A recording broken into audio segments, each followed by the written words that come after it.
Sunday, July 28th, and a beautiful day here at Ajax Downs. I'm Nick Koukas. My partner is Jennifer Morrison, and we've got nothing but winners for you today. I really like today's card of racing. We've got 9 races on tap, and we've got some really nice races where I think we can get some prices today, Jennifer. Yeah, no, lots of interesting races. We got Horses of the Future with the 2-year-olds in the first race, and we have all kinds of interesting runners today. And boy, I love the 10-horse field that we have later on.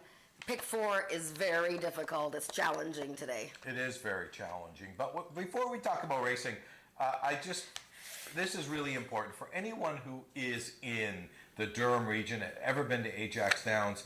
Ken Richards, who's on our program, I just want to wish him the greatest birthday ever. 90 years old. He doesn't miss a day of work. He runs around faster than you and I put together. He is just a wonderful guy, and I want to wish him all the best. Ken, happy birthday. Hey, Ken. Love you. Anyways, now we got that out of the way. I think you should move. Look at all the space you got over there. Look at. This way? Okay. Yeah. All right, I'll move this Spread way. out a bit, because we're not lined up. This is all about space, right?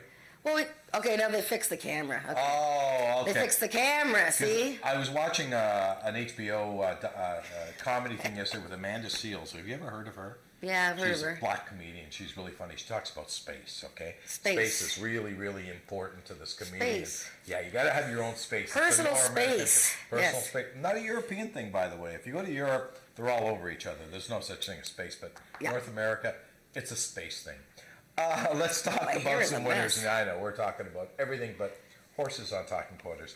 Let's talk about today's first race, a maiden event. These are 2-year-olds, 250 the distance, and we've got some strong barns. We've got some strong horses out today. Yeah, so you make a choice. Do you bet one of the one of the 2 horses in the race that have experience, that's the 3 and the 4, who have both raced in the States, one at Delta Downs in Louisiana and the other one at Remington, or do you lean towards a first-time starter? So I picked the first-time starter, number 2, Chalk Cliffs. I don't know anything about this horse. All I know is the horse cost $11,000 as a yearling last September. This is the first crop of the stallion, separate interest, and he's already got 10 winners this year, Nick. Wow. The Dam has 7 winners. That workout on July 10th, though, pretty much sticks out to me. It's a bullet, and so, yeah, why not? Michelle Woodley, a superior barn at getting horses ready, and Patricia Ball and Bonnie Pivoy hopefully getting this 2-year-old off to a good start. Yeah, no, this horse looks like it could be some type of runner in here coming out of a real strong barn. A little surprised Eddie Walton in the saddle. I'm not sure if I remember correctly. Eddie's first call in Michelle's barn. I thought it was Corey, but Corey's not in this race, so I won't look into it any further than that. I also want to look at the 5-horse in here, Hidden Memory, coming out of the Eric Letton barn. Eric's done a great job over many, many years getting young horses ready. And what we notice about this filly was in Remington this winter. Yeah, and she's out of that great mare they have, Is It Memorex? This is a half-sister to Memory Times 6. He won 7 races. Right. Silken Memory, she won 5 races. And Selective Memory, he's won 8 races. So, I mean, there's just tons and tons of wins in this filly's pedigree, and by a promising young sire in Coronado Cartel. So, I looked at Spitfire Stoley's last race at Delta. I mean, this horse is really experienced. He's come all the way up from Louisiana. But he closed well in that last race, so you might want to consider him in the exotics. Absolutely. I mean, the horse has had 3 starts, has got an excuse all 3 times, and first time out was in a trial race, got beat a length and a half, so that may be good enough against these. Race number 2 is an allowance event. These are Ontario sire 3-year-olds and up, which have never won 2 races. A short race, 250 yards, which brings us to Miss Mexican Mouse and Usain Colt, I think. Yeah, well, I know you've picked Usain Colt a few times. He's 5 races deep into the season now, coming back 2 weeks after, a pretty tough race going 400 yards.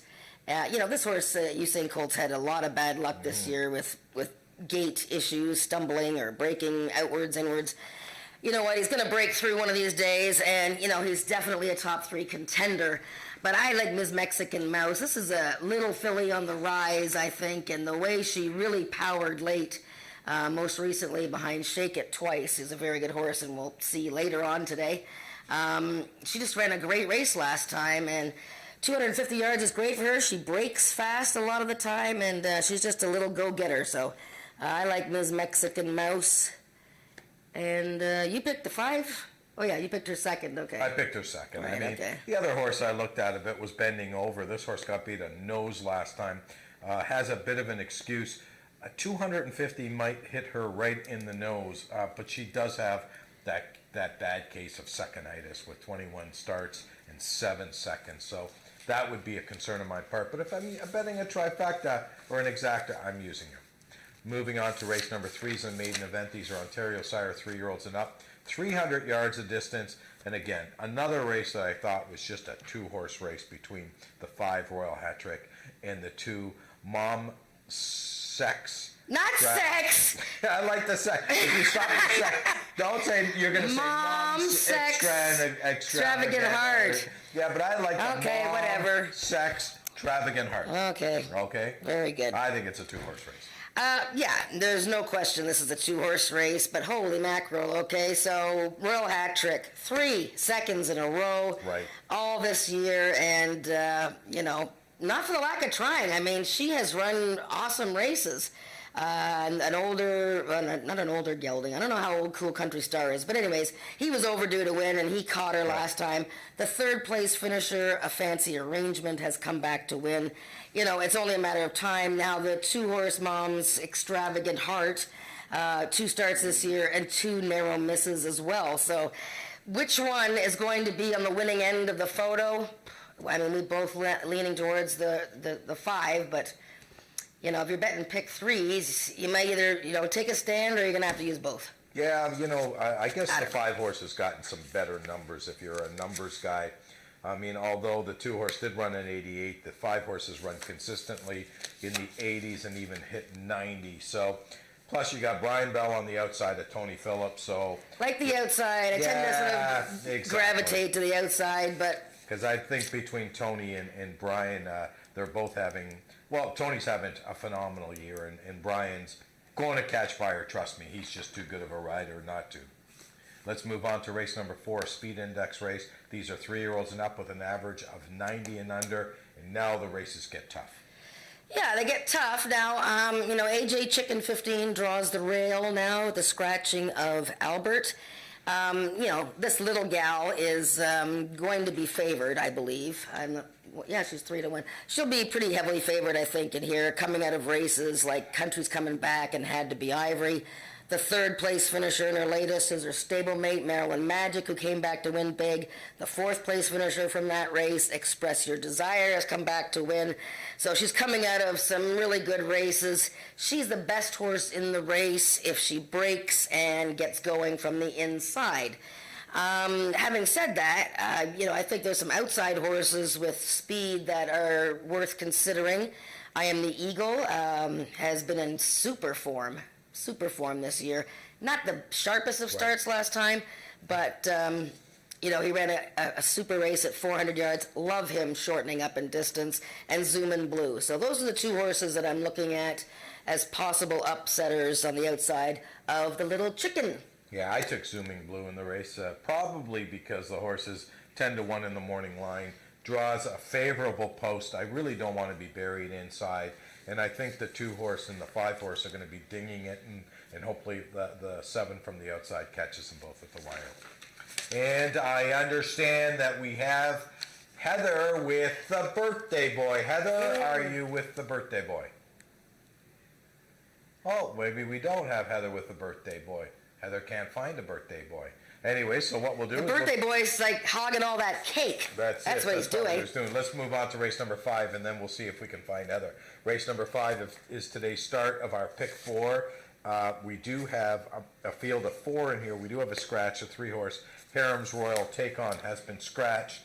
We're down to a field of 4, but I think it's really a field of 1. Tell Her a Secret is definitely the horse to beat in here. Well, let's watch the race that all four of these horses are coming out of. So your strategy for the pick four, Nick, is going to be what? Are you going to key it? You're going to key this race, or you're going to use it all? There's no point in using two horses, right? No, I'm going to key or using all. So let's look at the race that they all are coming out of. July 7th, the first race. All four of them are coming out of here. We had Tell Her a Secret leading late and getting nailed by a fancy arrangement, who of course is not in here. Day Rate breaking slowly. Up Your Bet is very interesting in here, and he had a troubled beginning in the race we're going to show you. And Chester Nez, of course, 0 for 16, ugh, but, you know, a guy that's always finishing well. So hopefully we got the July 7th first race queued up from the boys upstairs, and we're going to check it out, or no, we're not. Okay. There we are. Oh, there we are. Okay, so we have... So what do we have here? From the 4 post is Up Your Bet. From the 3 is Tell Her a Secret.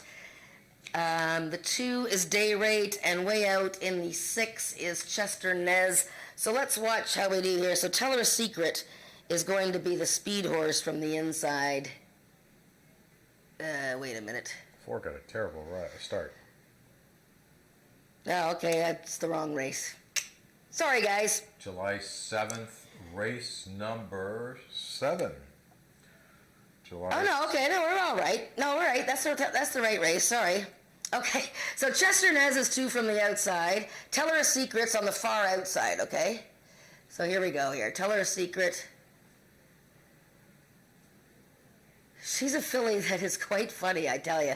Anyways, she has actually run since then, so she's 1 week back. I was getting confused because Tell Her a Secret has run a week. But I'm looking at Up Your Bet, who had a really bobbling start, and I like the way that he did. He finished, you know, fairly well here. You know, race 1 I find is always kind of tough to come from off the pace a bit because it's always so dusty, the track. So, I think Tell Her a Secret is probably going to be the key for everybody.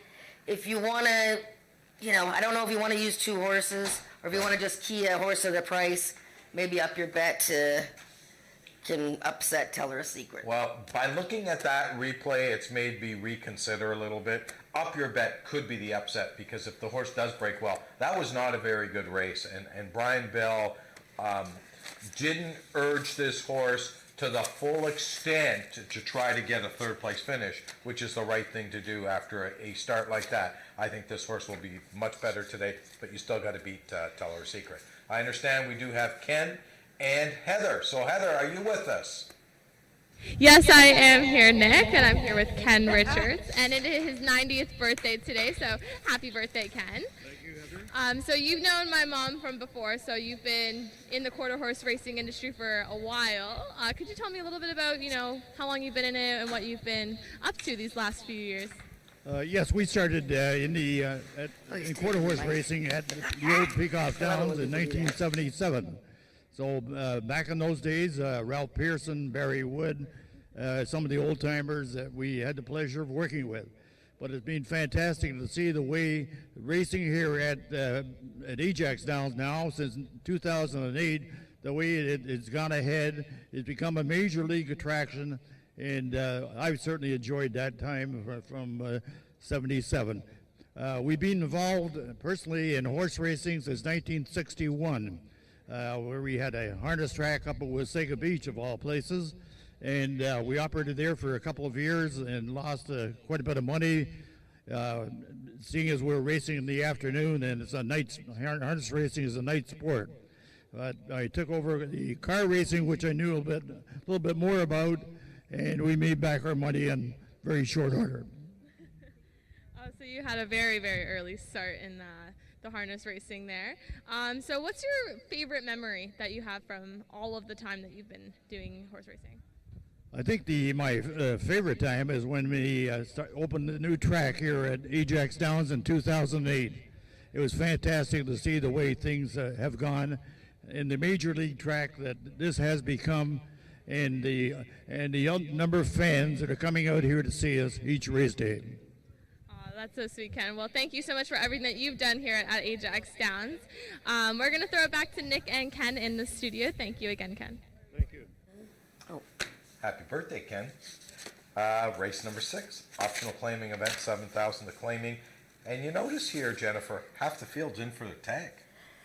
Yeah, if you have $7,000 in your pocket, you can drop in a claim slip here and pick up one of these dudes. I know, and there's, the horse I picked in here is the 6 horse. It takes 2 to tango.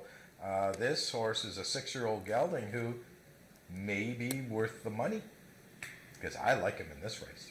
Yeah, well, he was at the same level last time, but he was at 220 yards. I'm going to show the race because it was, a much shorter race, and a race that was sort of tailor-made for the gray filly, the gray mare Ice Fishing. But, gosh, I love the way It Takes 2 to Tango flew in that race in the late stages. And, he's been in pretty good form. I mean, right. he was so impressive in his season debut that he raced against Feisty Icon and Ghost Pines 2 consecutive races and didn't disgrace himself at all. Then he come back to finish third in the allowance race, and then in for the $7,000 last time. And wait till you see his finish here behind Ice Fishing and Make Me Bodacious. So let's take a look at It Takes 2 to Tango's race, July 7th, the 5th race, and he is in the outside post in a 6-horse field. And spin it, boys. Ice Fishing's the gray horse to his inside. Now, 220, right? 220 is like, it's like 2 gridiron dashes, right? Mm-hmm. So it's pretty, he's just getting going here. And, watch right after, well, I was going to say look at the gallop out, but I mean, he was flying by Ice Fishing, who was a very good mare, for sure. And, I love the way he finished here, and I think from the outside, I think he's got a good shot. Now, he's the horse to beat, but you've got 2 inside horses that are, really trying to end a long winless streaks. I picked Channel Islands Flyer last time. He looked like he was winning the race, like one jump before the wire, and got nailed by SW Hail to the King, who's in here. Home to Vegas, we talked about him ad nauseum, one of the top 2-year-olds of 2016. He's going to win one of these days, Nick. But, yeah, I think the 6 is going to be tough to beat here. Yeah, no question. Let's move on to race number 7. The 7th race is an allowance race. These are Ontario sire 3-year-olds and up, which have never won 3 races lifetime, 300 the distance. And I'm going to take a shot in here with Zoom and Special Angel. Yeah, interesting. She has been sold since her latest race. Ralph Pearson has sold her to Angel Carter. Ramiro Castillo is still riding, so he knows the mare quite well. She was very good in her season debut, well prepared, and she beat a reasonably good field that day. Came back and, probably just was reacting off that hard race and was a bit flat. Like the way she rebounded last time in a speed index event. I think she's got a chance to hit the trifecta or the super, but I think Shake It Twice, the bottom horse, is on the up and up here. I think this is a young filly who just won for non-winners of 2 and is now in a non-winners of 3, and I like her outside post, so I think she gets it done. Yeah, it's hard not to like Shake It Twice. I mean, the horse has just run very consistently throughout her career with 6 lifetime starts and 6 times in the money. This 3-year-old filly, I think, is running against a little tougher today when she moves from that non-2 life to the non-3 life. You're talking about some horses that have got a lot more experience, and when you look at her, she's a very consistent horse. Has she run the numbers? Maybe pretty close, but you look at horses like Slinging Pistol Annie runs these kind of numbers. Queen's Award runs these kind of numbers. Carlos II at one time used to run these numbers, has really dipped quite a bit, but this is a much tougher field. Yeah, I agree. Slinging Pistol Annie is with 14 races under her belt, led in that race last time, and she's a dangerous one. There's no question. She's coming back at a non-winners of 3, while Shake It Twice is moving up in class. Up. Yeah, big difference. Yep. Let's move on to race number 8, speed index race. These are for 3-year-olds and up with an average of 80 and under, 330 yards the distance, and I've gone with the 9 horse, This Cartel's Girl. Yeah, I mean, look at the size of this field. I know, it's great. This is amazing, and boy, I had a lot of notes on horses here. This Cartel's Girl was very highly regarded last year. Right. She won her debut. I picked her 3rd. I thought she had a bit of a mild rally in her season debut, July 14th. Probably needed the race. I think she can go forward. But, this is certainly not an easy spot. Isaac really quick, I quite like here, He's had a lot of difficulties recently. Last time in the 110 he fell on his head coming out of the gate, so I was into that. And 2 starts ago he was extremely fractious in the gate, so you figured all that, and he was second to Eleanor before that, so I think he's the one to catch at 330. I like Won't Back Down, another one who's had 2 terrible trips in a row with horses squeezing her out, and I thought she was going to be a lot better than 4th last time, and Sugarman's Delight, who was 2nd, has come back to win over Ghost Pines and Feisty Icon. If the one horse didn't have the rail post, I would really be she'd be my best bet of the day. You wouldn't be backing down on her? I would not be backing down. I'd be Tom Petty all over. Okay. I want to look at a couple of other horses in here. The 4-horse, Isaac Dexter. This is a horse that, he doesn't like to win, but he has won 2 of 24. I think he's a horse that can run a real big race in here today. Yeah, he's a little bit hard to read, He can run a mid-80 anytime speed index. He was in a really easy spot last time, though. It was 75 and under speed index, and a maiden filly won the race. Ooh. And, I don't know. He ran well, but I don't know if I don't think he can win this race, but that's just my 3 cents. Okay, race number 9 and is the final race on today's card. These are 3-year-olds and up, non-to-life, 330, and again, I'm narrowing it down to 2 horses in here. I've got Quick Bowls Jangle and Gatlinburg. Yep, those 2 are definitely contenders here. I didn't pick either of them, but I did pick them 2nd and 3rd. Gatlinburg.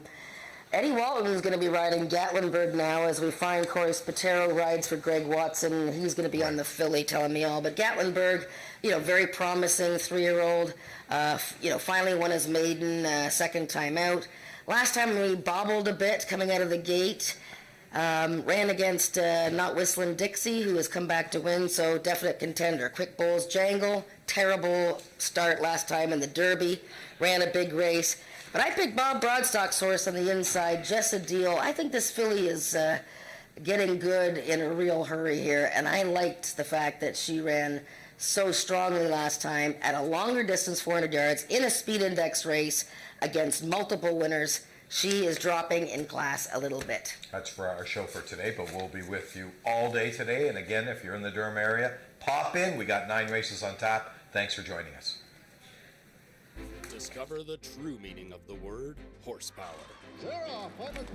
Feel the excitement, the power, and the thrill of quarter horse racing live at Ajax Downs.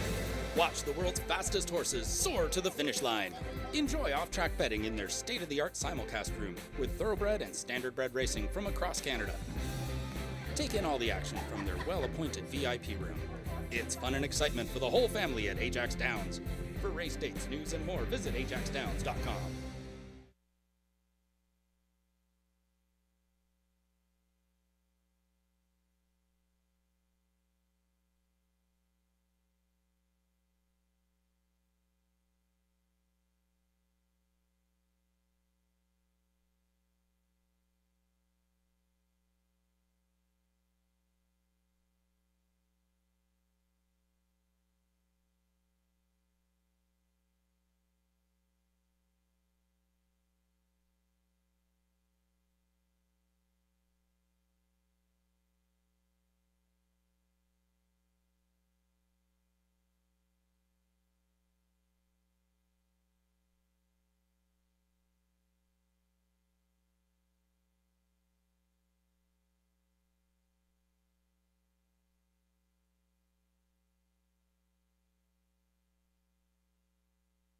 Ladies and gentlemen, good afternoon and welcome to Ajax Downs as we celebrate our 50th anniversary of quarter horse racing in Ontario.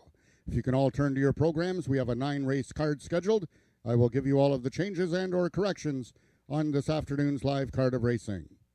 In race number 1, we have the following overweights. Number 1, Kiss My Cool Hawks, 3 pounds over. Number 2, Chalk Cliffs, 2 pounds over. And number 4, SW the Kingmaker, 1 pound over. Race 1 offers win, place, show, exactor, and triactor wagering, and it is the first half of the daily double. Race number 2, just a couple overweights. Number 2, Bending Over, 3 pounds over. And number 6, Just as Sweet as Me, 2 pounds over. Race 2 offers win, place, show, exactor, triactor, and super